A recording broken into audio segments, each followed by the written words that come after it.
कार्यक्रम के पुण्यार्चक हैं साधु सेवा ट्रस्ट। सभी गुरु भक्तों का एक ही प्रण, साधु सेवा और समर्पण। इसी भाव एवं भावना के साथ कार्य कर रहा है साधु सेवा ट्रस्ट। हम जानते हैं हमारे गुरुओं ने हमें इतना सब कुछ दिया, परंतु हमने अपने गुरुओं के लिए क्या किया, ये सवाल जरूर उठता है। देश के कई ऐसे प्रांत हैं जहां पर दिगंबर मुनियों को विहार करने में बहुत कठिनाई आती है। चौके वाले न मिलने पर विहार के दौरान आहार की व्यवस्था भी नहीं बन पाती। कई गांव व शहर आज भी ऐसे हैं जहां साधु संतों के चातुर्मास नहीं हुए हैं। इन सब को देखते हुए श्री साधु सेवा ट्रस्ट का उदय हुआ, जिससे दिगंबर मुनियों के आहार, विहार, प्रवास आदि की व्यवस्था को सुचारू रूप से बनाया जा सके, जिसके माध्यम से हमारा समाज, धर्म, संस्कृति सब सुरक्षित रह सकते हैं। क्यों न हम भी अपनी चंचला लक्ष्मी का सदुपयोग करें एवं अपने सच्चे गुरुओं की रक्षार्थ हेतु आगे आएं।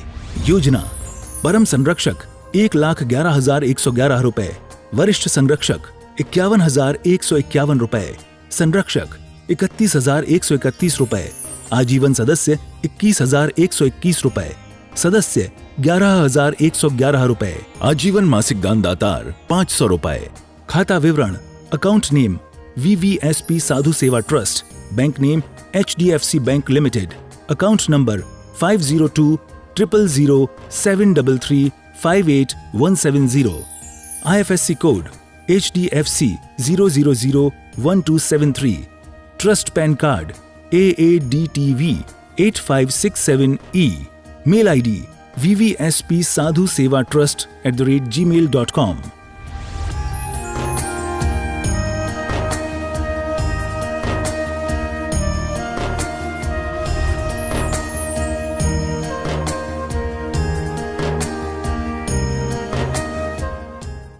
आत्म कल्याण के इच्छुक उपस्थित सभी धर्म प्रेमी पुण्य आत्मा एवं महानुभाव, हमारे जीवन में मौसम का भी एक अलग ही महत्व है। अलग अलग समय पे अलग अलग मौसम मिलते हैं हमें। वर्ष भर के अंदर 6 प्रकार के मौसम होते हैं, जिन्हें 6 ऋतुएं भी कहते हैं, और उन ऋतुओं के माध्यम से हमारा एक वर्ष पूरा होता है। जैसे ग्रीष्मकाल, वर्षाकाल, शीतकाल, शरद काल, हेमंत काल, शिशिर काल और उसके साथ साथ बसंत काल। ऐसे 6 महीने के 6 ऋतुएं होती हैं। एक ऋतु 2 माह की होती है। ऐसे हमारा एक वर्ष पूरा हो जाता है। और ये आप सभी का एक अहोभाग्य है कि ये व्यवस्था मात्र भारत में है, बाकी अन्य किसी भी देश में नहीं है। इस भारत में 6 ऋतुओं के माध्यम से एक वर्ष पूरा हो जाता है।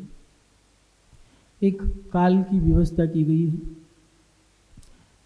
60 सेकंड का 1 मिनट होता है, 60 मिनट का 1 घंटा होता है, 24 घंटे से 1 दिन बनता है, 7 दिन से 1 हफ्ता बनता है, 2 हफ्तों का कुछ अंश ज़्यादा लेकर के 1 पक्ष बनता है, 2 पक्ष का 1 माह बनता है, 2 ऋतु, 1 ऋतु 2 माह की होती है, 2 ऋतुओं से 1 चातुर्मास बनता है और 3 चतुर्मास से 1 वर्ष बनता है।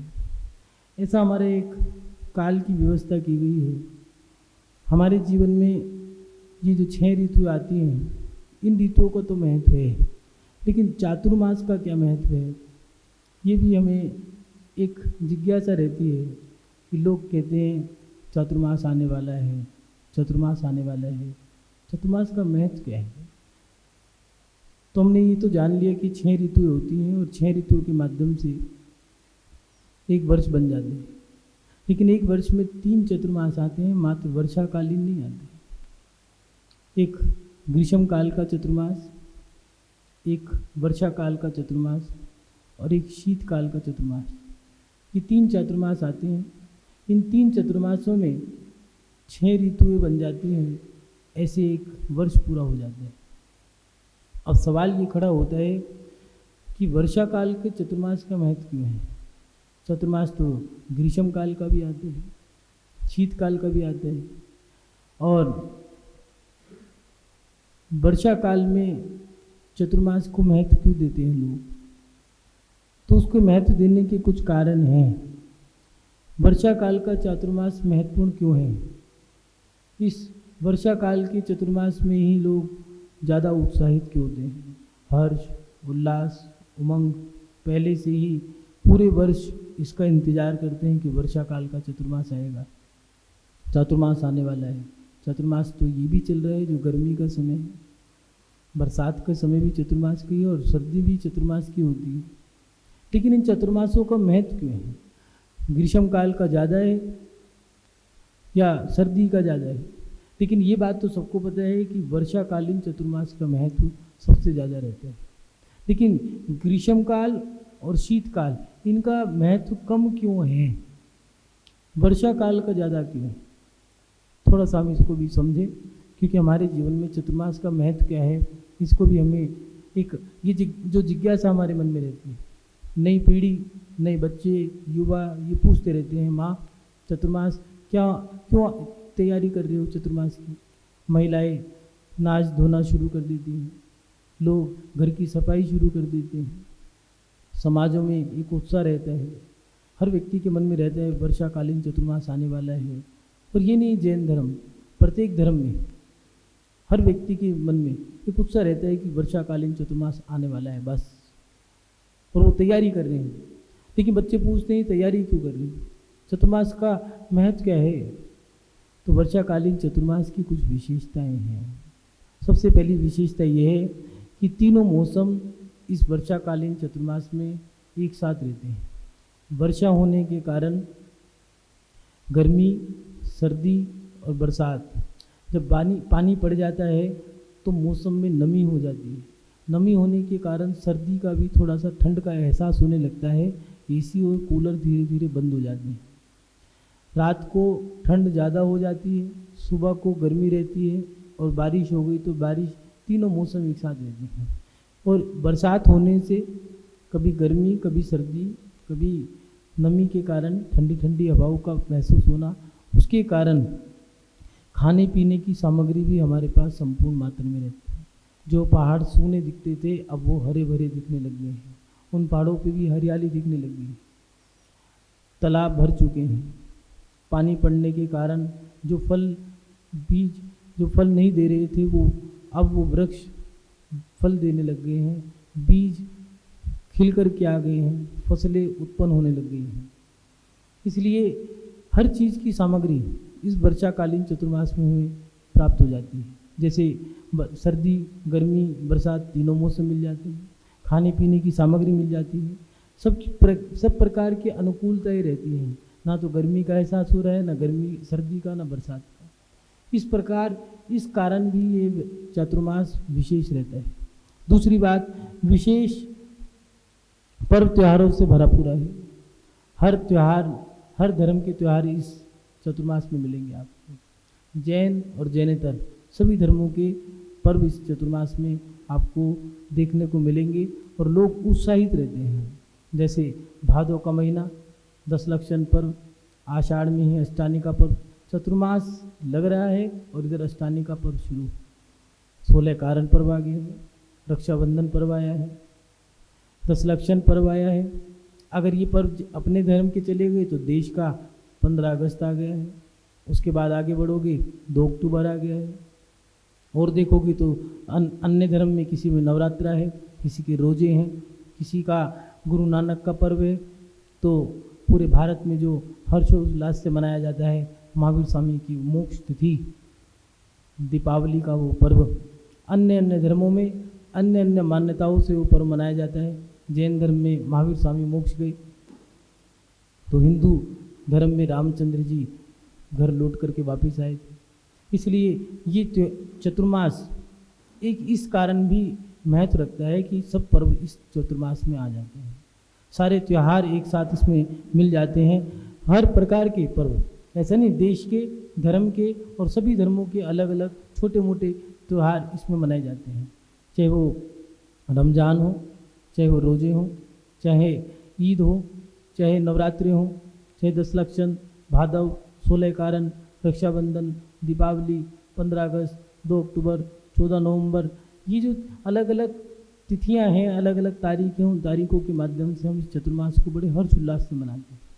उमंग, हर बच्चा इस चतुर्मास को बड़े आनंद से मनाता है, क्योंकि इस चतुर्मास में दिन भी ना तो छोटा है न बड़ा है, न गर्मी है न सर्दी है, बरसात आ रही है, रिमझिम पानी की फुहारें हैं, बस जैसी बारिश हुई चलो मौज मस्ती करेंगे। कोई बारिश में छमछम कर रहा है तो कोई बारिश में बस बढ़िया से पकवान बना लिए और वो गरम गरम चाय, उसके साथ पकोड़ा, पनीर के पकोड़े, वो तो अलग ही चीज़ है, अलग ही स्वाद है। इसलिए पर्वों के साथ साथ जो मौसम की अनुकूलताएं हैं ये हमें बहुत कुछ दे के जाती है। और तीसरी बात, धर्म करने के लिए समय रहता है। इस चतुर्मास में किसी प्रकार की शादी विवाह महोत्सव नहीं होते। ये एक सूना स्थान काल है। वर्षा काल में पानी ज़्यादा होने के कारण ज़्यादा भ्रमण नहीं होता है, क्योंकि पानी पड़ रहा है, नदियाँ उफान पे हैं, झरने उफान पे हैं, तालाब भर चुके हैं लबालब, इसलिए यात्राएं रुक जाती हैं। बारिश होने के कारण घरों से लोग बाहर नहीं निकलते, इसलिए दुकान पे भी व्यापार काम धंधा थोड़ा सा कम हो जाता है। बच्चों के स्कूल भी पानी के कारण बंद हो गए हैं, आना जाना कम हो गया है। इसके साथ साथ काम धंधों से जब व्यक्ति हर चीज़ से निर्वृत्त होने लगते हैं, काम धंधे भी नहीं है, घूमना फिरना भी नहीं है, और इसके साथ साथ पढ़ाई लिखाई भी रुक गई है, यहाँ तक कि आना जाना भी बंद हो गया है, क्योंकि पानी भरा है, पानी पड़ रहा है, क्या करोगे, बारिश में निकलोगे कैसे। अब हमारे पास समय मिल गया है, इसलिए धर्म करने का भी समय मिल जाता है। इस चतुर्मास में अनुकूलता है तो कहते हैं सावन और भादव में उपवास करना तो बच्चों का खेल है। वेद व्यास जी ने दिया है कि सावन और भादव में कुमारी कन्याएं भी उपवास कर सकती हैं। क्यों? क्योंकि सारे मौसम अनुकूल हैं। दिन में गला सूखा है तो रात को ठंडी ठंडी पवन चल गई है, नहीं तो मौसम में नमी है तो वो पानी की खुश्की जो आई है वो पूरी हो जाएगी। बरसात होने के कारण प्यास नहीं लगेगी और भूख भी, जठा अग्नि भी शांत रहती है।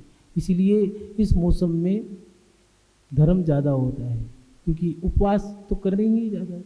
सभी धर्मों के उपवास आते हैं, चाहे रोजे हों, चाहे 16 कारण हो, चाहे अपने 10 लक्षण के पर्व हों, 10 दिन के उपवास हों, चाहे नवरात्रे हों, इसी चतुर्मास में आते हैं। क्यों? क्योंकि सबसे ज़्यादा अनुकूलता उपवास की रहती है।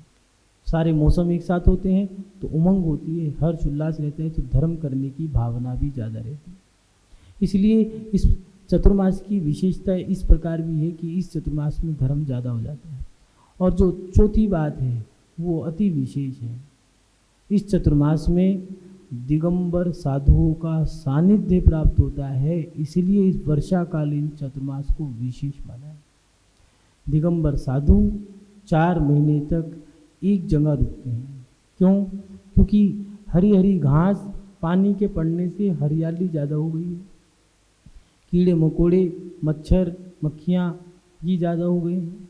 सूक्ष्म और बड़े, छोटे से लेकर के बड़े सब प्रकार के जीव, केचुए हों, गिजाई हो, मेंढक हो, सर्प हों, ये सब ज़्यादा मात्रा में हो रहे हैं। चाहे छोटे छोटे हों जीव, मच्छर मक्खी, छोटे छोटे कीड़े मकोड़े चींटियाँ, ये सब अधिक मात्रा में हो रहे हैं। अब उन्होंने बिहार रोक दिया।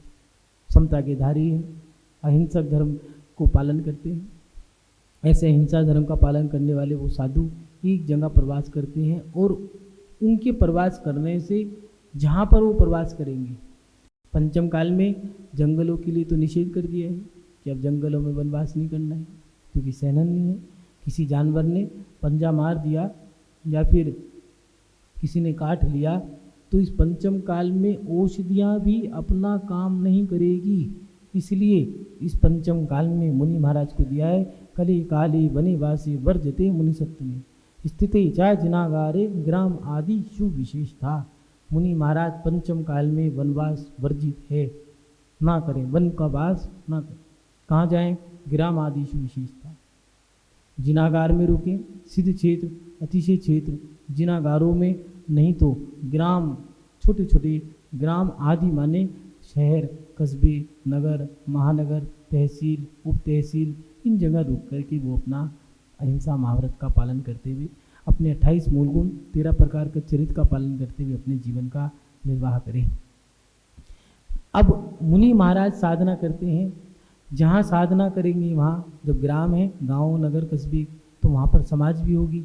उन समाजों को साधु का समागम मिल जाता है और वो उनके माध्यम से अपनी साधना और अच्छे से कर लेते हैं। जैसे आपको उपवास करना है और मुनि महाराज सामने हैं, पानी की प्यास लग रही है, तो आपने मुनि महाराज को देख लिया और देखते हुए साथ ही मन में क्या विचार आया, इतनी गर्मी में ये तो 12 महीने एक ही टाइम भोजन करते हैं, मैंने तो मात्र आज ही उपवास किया और आज ही मुझे प्यास लग गई और मैं आकुल व्याकुल हो गया, नहीं मैं भी इन जैसी साधना करूँगा, थोड़ा सा सहन कर लेता हूँ।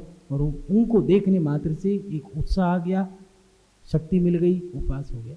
इसलिए दिगंबर साधु का सानिध्य प्राप्त हो जाता है। सेवा, साधना, संयम ये करने का विशेष अवसर मिल जाता है। इसलिए ये वर्षाकालीन चतुर्मास विशेष है, क्योंकि दिगंबर जब साधु का सानिध्य मिलता है तो वो तो अपनी साधना कर ही रहे हैं। लोग सोचते हैं दिगंबर साधु आ गए अब पता नहीं क्या खर्चा होगा, तो भैया दिगंबर साधु का खर्चा तो 2 रोटी का है, कोई भी खिला देगा। पूज्य गुरुदेव कहा करते हैं कि दिगंबर साधु से सस्ता साधु कोई नहीं है। क्यों?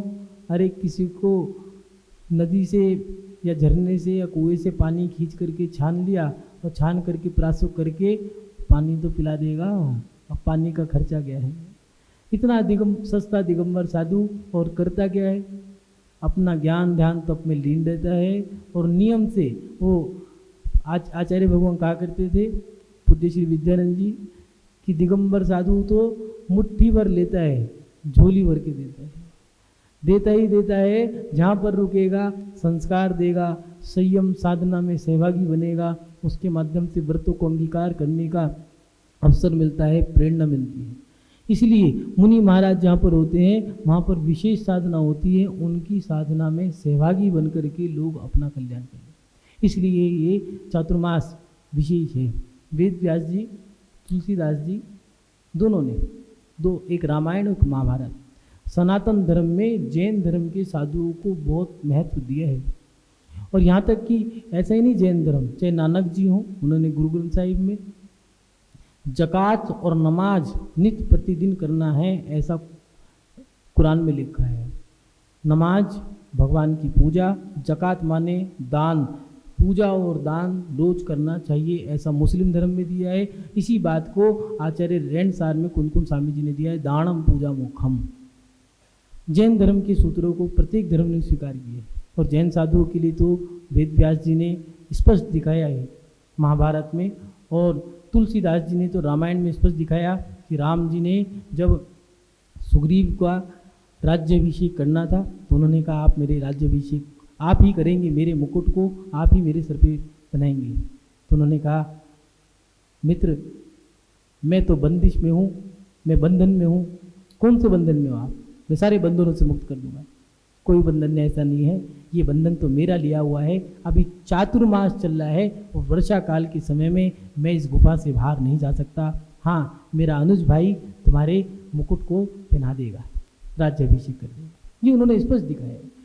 और पद्म पुराण में रविशेन साहब जी ने 8वीं शताब्दी में स्पष्ट दिया है कि रामचंद्र जी ने 14 वर्ष का जो वनवास किया उसमें 14 वर्ष तक चतुर्मास किया है। चातुर्मास जीवों की हिंसा ना हो इसलिए लोगों को भ्रमण नहीं करना चाहिए। ये धर्मात्मा लोगों के लिए है। हम अपने जीवन में चातुर्मास व्रत नियमों का है, हम इनमें थोड़ा सा ध्यान रखें। ये चातुर्मास क्यों मनाया जाता है, महत्वपूर्ण क्यों है, ये तो हमने बता दिया कि चातुर्मास में तीनों मौसम एक साथ रहते हैं, विशेष पर्व त्योहारों से भरा पूरा है। इसके साथ साथ धर्म करने के लिए समय मिलता है और विशेष तौर पे दिगंबर साधुओं का सानिध्य इस चातुर्मास में मिलता है। अन्य चतुर्मास में भी मिलता है, गर्मी में भी मिलता है, सर्दी में भी मिलता है, लेकिन ये भरपूर माने मौसमों से भरपूर है तो समय में भरपूर मिलता है। 4 महीने रुकेंगे ही। बाकी चतुर्मास में तो ग्रीष्म काल में 2 महीने का दिया है, शीतकाल में 2 महीने की वाचना दी है, उसमें भी दिया है कि अनुकूलता अगर है तो विहार करो, नहीं है तो रुकना। जैसे गर्मी में 9 दिन की 9 तपा, उसमें तो रुकना है और उसके बाद चल दो। शीतकाल में जब शरद पूर्णिमा आ जाती है तो पोष का जब महीना आता है उस महीने में एक विशेष शिशिर जो ऋतु आती है, ठंड जब लोग कांपने लगते हैं, उस समय में जब टेम्परेचर 0 से भी नीचे चला जाता है, -0 डिग्री टेम्परेचर, -2, -4, -14 तक चला जाता है, ऐसे समय में जब बर्फ़ पड़ने लगती है तो उसमें क्या है, अगर अनुकूलता ना हो तो साधु रुक सकते हैं। महीने वो 1 महीने का वो जो समय है, चढ़ती ऋतु जो है उस समय, और ग्रीष्म काल में वो सबसे तेज जो समय है ग्रीष्म काल का, प्रचंड गर्मी है, लू के थपेड़े हैं, तेज 52 डिग्री तक तापमान पहुंच गए हैं, तेज गर्मी है, ऐसे समय में रुक सकते हैं। बाकी फिर तो चल दो, लेकिन वर्षा काल में तो रुकना है। इसलिए साधुओं का समागम मिल जाता है। 4 कारण तो बताए हैं, लेकिन चतुर्मास में कुछ विशेष हमें भी ध्यान रखना चाहिए। चतुर्मास महत्वपूर्ण के हैं ये तो बता दिया, लेकिन चातुर्मास की कुछ विशेषताएं हैं कि चतुर्मास में व्रत नियम के माध्यम से हम अपने धर्म ध्यान को बढ़ाएं। ये चतुर्मास संपूर्ण अनुकूलताओं के साथ आता है। वर्षा काल के समय में हम छोटे छोटे व्रत, छोटे छोटे नियम लें। जब बारिश आ गई है तो घूमना बंद, जब सब ऋतुएं हैं तो अब आपको जब ज़्यादा भूख ही नहीं लग रही है, आयुर्वेद में दिया है भूख ना लगने पे अगर आप भोजन करते हो तो वो आपका रोग का कारण बनेगा। कारण भूख तो है नहीं है, आपने रोटी खा ली, अन्न गर्म होता है और गर्मी बढ़ गई तो आपको बुखार हो जाएगा। दिमागी बुखार भी हो सकता है। कई सूचना फिर आपको टीवी पे न्यूज़ चैनल में मिलेगी, कहीं 200 मर गए, कोई 500 मर गए, किन्हीं को दिमागी बुखार हो गया, किन्हीं को डेंगू हो गया, किन्हीं को कुछ हो गया। कुछ नहीं है, शरीर के अंदर हमारा जो खान पान है, ज़्यादा खाने से रोग लग जाते हैं। और चातुर्मास में इसलिए दिया है कम खाओ, इसलिए व्रत उपवास करना चाहिए। आयुर्वेद में भी दिया है, एक साइंस भी कहता है 4 महीने, 1 महीने में 4 उपवास करना चाहिए। जैसे फास्ट 1 मंथली 4 फास्ट, नहीं तो वीकली 1 फास्ट, नहीं तो 15 डेज 2 फास्ट। 1 हफ्ते में 1 करो, 15 दिन में 2 करो, महीने में 4 करो, नहीं तो 1 महीने में 2 करो, नहीं तो कम से कम 1 महीने में 1 उपवास तो करना ही चाहिए। इसलिए चतुर्मास व्रत नियम संयम के माध्यम से संयम करने का धर्म है, समय है। इसलिए हमें ये भी चतुर्मास 4 महीने में व्रत संयम धारण करके अपना चतुर्मास मनाना चाहिए। उसके साथ साथ चातुर्मास में किसी भी प्रकार की यात्रा नहीं करें। लोग चातुर्मास में तैयार बैठे होते हैं, बच्चों की छुट्टी है, बारिश पड़ी है, व्यापार ठप है, शादी भी आया नहीं है, कोई ओकेजन नहीं है, चलो उठाओ गाड़ी और चल दिए। भैया ये काम पुराने लोग भी कर सकते थे, लेकिन वो क्यों नहीं करते थे? चातुर्मास में यात्रा करने से पाप ज़्यादा, पुण्य कम लगेगा।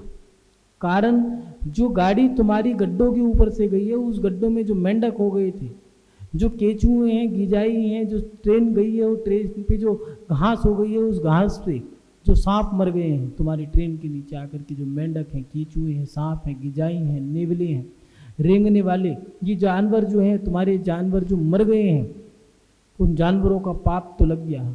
मान लो पाप कर्म तो बंधे करोड़, और तुमने क्षेत्र पे जाके करी मौज मस्ती, उसमें और पाप कर्म कमा लिया। यात्रा करनी थी, पैदल तो करी नहीं, स्कूटी ले ली, गाड़ी ले ली, बाइक ले ली, अब यात्रा तो कर ली। और वो आजकल वो झूला चल गया जिसको कहते हैं रोप वे, ये कहते हैं ना रोप वे। अब उसमें बैठ करके यात्रा कर लो, तो मजे ले रहे हो, यात्रा कहाँ है? कर्म तो कमाए बहुत सारे, और पुण्य कितना किया? इतना सा पुण्य किया और पाप इतना सारा कमा लिया। तो महानुभाव चतुर्मास में आप लोगों के लिए दिया है। चातुर्मास में प्रत्येक प्रकार की यात्राओं का निषेध है। पांडवों ने 13 वर्ष तक का, 12 वर्ष का वनवास, 1 वर्ष का अज्ञातवास नहीं किया था, लेकिन 13 वर्ष तक उन्होंने भी चातुर्मास किए हैं। वेद व्यास जी ने स्पष्ट दिखाया है। कुटिया बना करके वो एक नगरा चक्री में रहना, कभी वन में रहना, कभी झोपड़ी बना करके कहीं महल में रुकना, लेकिन उसके माध्यम से उन्होंने अपने 4 महीने के चतुर्मास किए हैं। किसी भी धर्म में, जैन धर्म में तो विशेष तौर से दिया है चातुर्मास के समय में यात्राओं का निषेध। और आज के समय में लोग चातुर्मास में बस लगा रखी है, चातुर्मास में ही गिरनार जी जाएंगे, चातुर्मास में ही शिखर जी जाएंगे, चातुर्मास में ही गुरु के दर्शन करने जाएंगे। क्या उससे पहले के क्षेत्र कहीं उड़ के चले जाएंगे? क्या उससे पहले भी तो क्षेत्र हैं? अति तीव्र गर्मी, तीव्र सर्दी, तीव्र वर्षा काल में यात्राओं के लिए निषेध दिया है। यात्रा नहीं कर पाओगे, गर्मी लगेगी, यात्रा करोगे, अपनी गर्मी भगाओगे। सर्दी के समय में ठुठुर ठुठुर की यात्रा नहीं कर पाओगे। और बरसात के समय में जो घटनाएं घट रही हैं ये उन लोगों के साथ घटती है जो घर से बाहर हैं। इसलिए आप लोगों को ये भी याद रखना चाहिए कि चतुर्मास में किसी प्रकार की यात्रा न करें। और ये मौज मस्ती का समय नहीं है, चातुर्मास साधना का है। मौज मस्ती ना करें। मौज मस्ती का समय अलग समय पे आता है। सर्दी का जो समय है वो भोग विलासता का है, गर्मी का समय विरक्ति का है, और चतुर्मास का जो समय है वो साधना का है। एक वर्ष में तीनों प्रकार के काल दिए हैं, विरक्ति का काल, भोगों का काल। सबसे ज़्यादा शादियाँ और सबसे ज़्यादा बच्चे देख लेना आप, सितंबर अगस्त के महीने में बच्चे होंगे, और शादियों का समय जो रहेगा वो देख लेना 9 जनवरी, फरवरी और नवंबर, क्योंकि ये भोगों का समय है, भोग भोगने का समय है। बाहर घूमने जाना, हनीमून मनाने जाना, फलाना ढिमका, दुनिया भर की जो क्रियाएं हैं ये सब सर्दी के समय में होती है 4 महीने। गर्मी में विरक्ति रहती है, उपवास नहीं धारण करते, विरक्ति रहती है। और जैसे बरसात आती है तो उस समय में लोग अपना व्रत, नियम, संयम के माध्यम से ये धारण करते हैं, अपना व्रत, अपना धर्म करते हैं। इसलिए चातुर्मास में हमें इन चीज़ों पे ध्यान रखना चाहिए। मौज मस्ती ना करें, यात्राएं ना करें, और उसके साथ साथ प्रतिमाधारी श्रावक श्राविकाओं को गुरु के सानिध्य में चातुर्मास करना चाहिए। जो धर्मात्मा हैं, ये बातें धर्मात्मा लोगों के लिए हैं। चातुर्मास में जो प्रतिमाधारी हैं वो कहीं भी हों, 4 महीने अपने गुरु के सानिध्य में धर्म करें। जो मुनि हैं, आरिकाएँ हैं, श्रावक जो आरिकाएँ हैं, मुनि हैं, उनके सानिध्य में श्रावक और श्राविका जो प्रतिमाधारी है उनका नियम होता है चौका लगाने का। अगर साधु हैं तो ठीक है, नहीं है तो चतुर्मास लगने से पहले ही वहाँ पहुँच जाए जहाँ पर साधु हैं। इस कार्यक्रम के पुण्यार्चक थे साधु सेवा ट्रस्ट।